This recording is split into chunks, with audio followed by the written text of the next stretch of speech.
ఆంధ్రప్రదేశ్లో పొత్తుల అంశం ఆసక్తికర రూపు దాల్చింది. టీడీపీ జనసేన మధ్య ఇప్పటికే పొత్తు ఖరారు కాగా బీజేపీ వైఖరి ఏంటన్నది ఇంకా అధికారికంగా తేలాల్సి ఉంది. దీనిపై AP BJP chief Daggubati Purandeswari స్పందించారు. ఏపీలో పొత్తుపై బీజేపీ అధిష్టానం సరైన సమయంలో సరైన నిర్ణయం తీసుకుంటుందని వెల్లడించారు. పరిస్థితులకు అనుగుణంగా ముందుకు వెళతామని, ఎప్పటికప్పుడు సమయానుకూలంగా తమ నిర్ణయాలు ఉంటాయని తెలిపారు. కేవలం పొత్తులపై ఆధారపడి తాము ఏ కార్యక్రమాలు చేపట్టబోమని పురంధరేశ్వరి స్పష్టం చేశారు.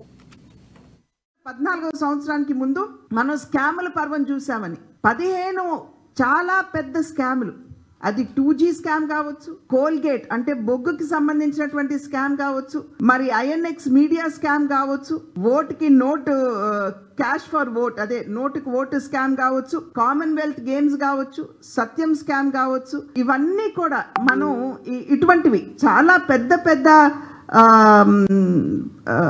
అవినీతి పర్వాలు, స్కాముల పర్వాలు మనం 2014వ సంవత్సరానికి ముందు మనం అందరం కూడా చూసినటువంటి నేపథ్యం.